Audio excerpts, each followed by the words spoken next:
जय हिंद, नमस्कार, वंदे मातरम। हम आज एक ऐसे मुद्दे को लेकर आए हैं जिसकी कल्पना आप कर ही नहीं सकते हैं, क्योंकि हम लोग ऐसे क्षेत्र से रखते हैं जहां ऐसा महसूस होता है कि क्षेत्र नेता भीड़ है। आज बिहार विधानसभा चुनाव 2025 के इंट्रेंस के बाद एक ऐसा कारनामा हुआ जिसके संदर्भ में हम आपको एक ऐसे लोगों से मिला रहे हैं जो कि वास्तव में किसी पहचान के मोहताज नहीं है। बीटी न्यूज के कद्दावर पत्रकार पंकज भट्ट जी हमारे साथ है। पंकज जी, बहुत बहुत स्वागत है। बहुत बहुत स्वागत है आपका भी। बहुत दिन के बाद हम लोग एक बार एक अलग तरीके से बात करने वाले हैं, इसलिए बहुत खूबसूरत विषय भी आपने उठाया है। पंकज जी, मुझे लगता है कि पत्रकारिता के साथ साथ राजनीतिक पर अच्छी पकड़ रखते हैं और अध्ययन भी लगाए होंगे। आपको कैसा लगा ये चुनावी साल, और चुनावी साल में बिहार में मंत्रिमंडल का विस्तार और साथ भाजपा के ही मंत्रियों को जगह मिला, उसमें खास करके एक भाजपा के कद्दावर मंत्री को गवा करके? देखिए, इन समीकरणों के दौर में कब क्या हो जाए ये बहुत कहना बहुत मुश्किल लगता है, लेकिन जिन चीज़ों पर आपका ध्यान गया है बहुत काबिल तारीफ है। निश्चित तौर पर आप देखिए तो कहीं ना कहीं सभी कास्ट को मिल जा रहा है, लेकिन यादव कास्ट छूट रहे थे। हाँ, आपका मैं ये शायद ध्यान लोगों को ये सब पकड़ नहीं पा रहे, क्योंकि आपके जो आज जो मंत्रिमंडल में 7 विधायक जो मंत्री के पद राजमंत्री लेकर घूमेंगे और शपथ ली है, उनमें 7 में एक भूमिहार है जीवेश मिश्रा, जो कि जाले के विधायक हैं और फायरब्रांड बीजेपी के फायरब्रांड नेता कहे जाते हैं। दूसरे वही दरभंगा से ही संजय जी हैं, जो कि वो दरभंगा से भाजपा के विधायक हैं, जो कि क्या बोलते हैं आपके मरवाड़ी यानी वैश्य समाज का एक हिस्सा है। और राजपूत से आपके राजू सिंह हो गए, 2 आपको यहाँ से मिल गया। और फिर वैश्य समाज से ही चूंकि आ जाते हैं आपके मोतीलाल प्रसाद जी, और फिर कुर्मी समाज से आपके कृष्ण कुमार जी आ गए, तेली समाज से विमल मंडल जी आ गए। तमाम इन जातियों को लिया गया, लेकिन यादव जी गायब। क्या भाजपा को यादव का वोट नहीं चाहिए क्या? यही तो बड़ा सवाल। अब देखिए, ऐसा है, इसमें यादवों के लिए बात अगर उन्होंने नहीं किया या किसी भी बात से नहीं किया, तो एक बात तो आप पहले जान लीजिए कि अब कोई मंत्रिमंडल का विस्तार किसी की योग्यता के आधार पर या इंटरेस्ट के आधार पर चयन किया जाता है क्या? अच्छा, ये एक बहुत बड़ा फैक्टर है। मतलब आपको इंटरेस्ट है, समीकरण अब जिसकी मतलब जिसका जहां तक पहुंच हो, पकड़ हो, उसके आधार पर आप बताइए कि योग्यता के अनुसार एक भी जो एमपीज हो या एमएलए हो, उसमें से बहुत कम एमएलए में से तो बिल्कुल नहीं। वर्तमान में बिहार की राजनीतिक में जीवेश मिश्रा जी काफी सक्रिय हैं। और उसके बाद आप देख सकते हैं कि यहाँ कुछ काल ऐसा हुआ कि कृष्ण कुमार जी बाहुबली नेता कहे जाते थे, काफी बाहुबली करके नेता थे। भारतीय जनता पार्टी के स्तर पर आए, बाद में उन्होंने अपनी छवि को बहुत बदला है, लेकिन उनको भी नीतीश कुमार की कैबिनेट में जगह मिलेगा। तो जो बच के आए जिस चीज से जिसमें लोग बाहुबली के कुछ नेता थे जिनको की साइड कर दिया गया, जो महिला प्रत्याशी थे बाहुबली जिनके पति थे, उनको लोग कयास लगा रहे थे मंत्रिमंडल में, उनको जगह नहीं मिला और फिर इनको जगह मिला। ऐसा क्यों? देखिए, अब भाजपा की अपनी रणनीति है, किन रणनीतियों पर चाणक्य उनके टीम में है भाई, और इतने बड़े बड़े लीडर, इतने बड़े बड़े अनुभवी लोग एनडीए में नेता हैं। अब वो लोग क्या खिचड़ी पका रहे हैं उससे हमें तो समझ में नहीं आ रहा है कि ये समीकरण कैसा बैठा रहे हैं वो लोग। लेकिन हम इतना जरूर समझ रहे हैं कि भाजपा शुरू से कहती है कि हम जाति की राजनीति नहीं करते हैं जी। तो लेकिन जब भी कभी सीट को लेकर के, कभी कुछ बात को लेकर के, हमेशा कास्टिज्म की राजनीति पर यह भी कहीं न कहीं उतरते नजर आई है। लेकिन एक बात है कि भाजपा के पास एम का शब्द तो है नहीं, इनके पास एम आते ही शायद इनको एलर्जी है बहुत ज्यादा उस टैबलेट से। नहीं, आप देखिए, एक बहुत विशेष बात पर हम आपको बताएंगे कि लोगों में किसी भी बात का अगर आक्रोश होता है तो आपके अगर कोई सांसद हो, एमपीज हो, मंत्री हो, उन्हीं को बुलाना हो तो आप तौर तरीके से बात करेंगे। नफरत तो वहां साफ दिखती है। हाँ, नहीं, मैं आपका ध्यान आकर्षित करा देता हूँ कुछ एमवाई समीकरण जो लालू यादव जी का एमवाई समीकरण में क्या है? एम बेचारे तो वोटर्स बस आप समझ लीजिए, हमको वोट ही नहीं चाहिए हमको। बिल्कुल। लेकिन गिरिराज सिंह खुद कह दिए हैं कि जीतने के बाद उन्होंने खुद कहा था। लेकिन नीतीश बाबू के साथ तो कुछ ऐसे कई और मंत्री भी कहे थे। हाँ, बोलिए।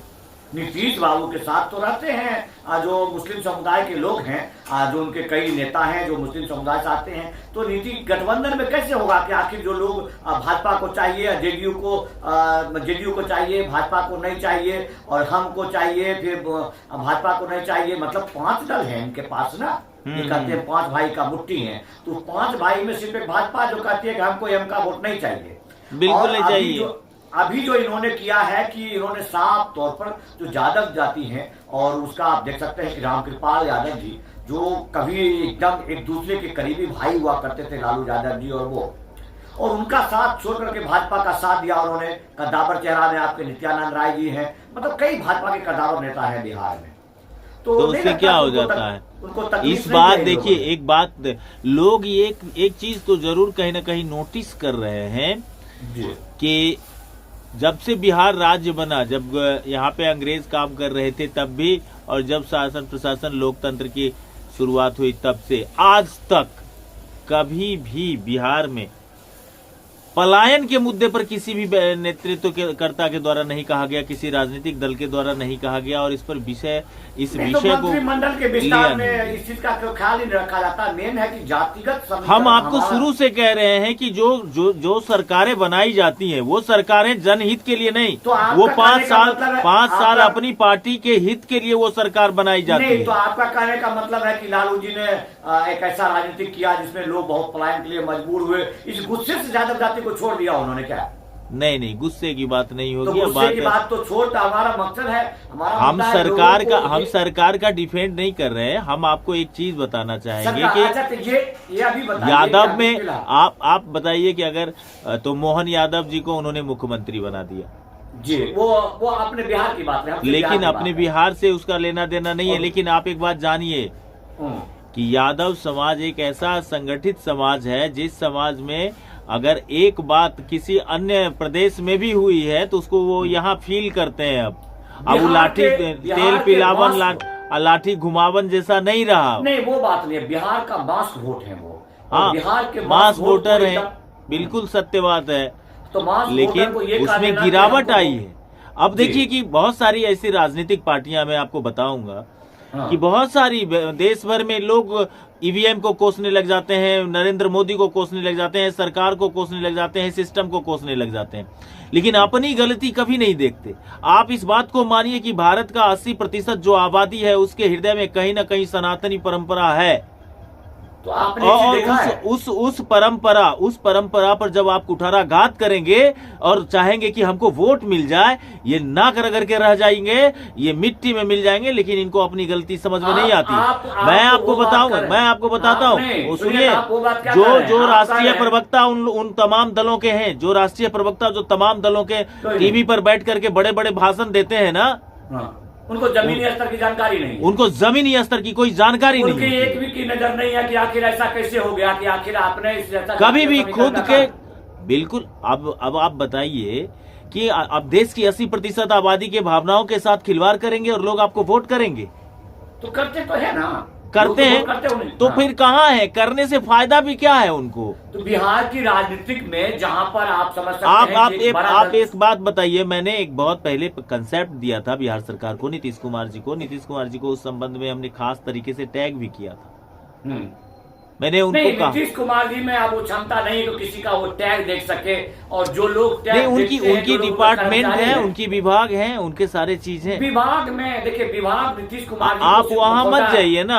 हमने जो मैसेज दिया उसको पब्लिक ने देखा, सब कुछ देखा। वो स्टैचू है, उनका जो नियंत्रण जो लोग देख रहे हैं, जो लोग नीतीश बाबू को बताते हैं, जितना में कि नीतीश बाबू कहीं जाकर। आप एक बात देखें, गौर कीजिएगा, हमारे यहाँ कहा जाता है लोकतंत्र का महापर्व, और इस चुनाव और आप चुनावी साल में हैं, लोकतंत्र के, और सुनिए, लोकतंत्र के महापर्व में बताया गया कि जनता आप मालिक हैं, ठीक है, और जनता चिलचिलाती धूप में टकटकी लगाए हुए ऊपर देखते रहते हैं कि हेलीकॉप्टर कब आएगा, और मालिक जब आते हैं, जो खुद को सेवादार बताते हैं, वो लोग 5 साल के बाद आपको मौका मिला, बड़े मंच पर चढ़ करके वहां से बात करते हैं तो भाई आप हेलीकॉप्टर वाले को टकटकी लगाए हुए जी। हैं, जो साइकिल वाला नेता उसको पूछते हैं ऐसे जनता जी। मालिक हैं यहाँ के जनता।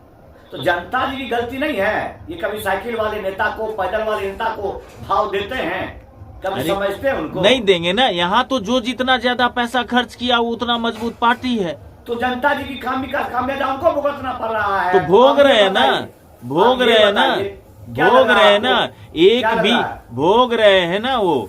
भोग रहे तो जनता मालिक अभी जो हैं वो वास्तव में अब जो खास करके तेजस्वी यादव किसके इसी का उत्थान भाई- की बात आप बताइए। आप जिसको जनता कहते हैं ना, अब वो सिर्फ जाति रह गया है। जाति रह गया, तो जाति को जिसको छोड़ आप दिया जनता गया। कहते हैं वो जाति रह गया। आप बताइए कि चिराग पासवान अकेले दम पर बिहार में सरकार बना लेंगे क्या? कभी संभव ही नहीं है। संभव नहीं है। कोई आदमी, पशुपति पारस अभी डींगे हाँक रहे हैं, उनसे क्या सीजेगा पकेगा चुनाव नहीं तो 2025 में? पशुपालक जी, वो सुनिए, लोग तो और भी मैं अपने बता रहा आप को हूँ। जीवंत करने मुकेश का सहनी, सिर्फ जरिया है। मुकेश सहनी अपनी जाति को लीड करते हैं। तो मुकेश जाति उनको मिला ना, जगह मिला ना, उसके काट में सुनिए, लाए आप गए, पहली केवल बात समाज से एक सुनिए। आदमी को जगह मिला जब है। आप जनता ढूंढ रहे हैं, यहाँ जाति है हो गए। नेताजी जातीय राजनीति खेलते खेलते आम जनता को आम जनता नहीं रहने दिया, उसको जाति में बांट करके खत्म कर दिया है। लोकतंत्र में जनता गायब हो चुकी है। अरे तो ये चीज आपके नेता क्यों नहीं समझते हैं? आपके नेता बेगूसराय से आप हैं, मुझे हमारे आपके नेता जैसे को पत्रकार- सुनिए, एक बात और समझ लीजिए। हमारे नेताजी जो काम करते हैं वो उनको बस दो चीज दिखाई पड़ता है,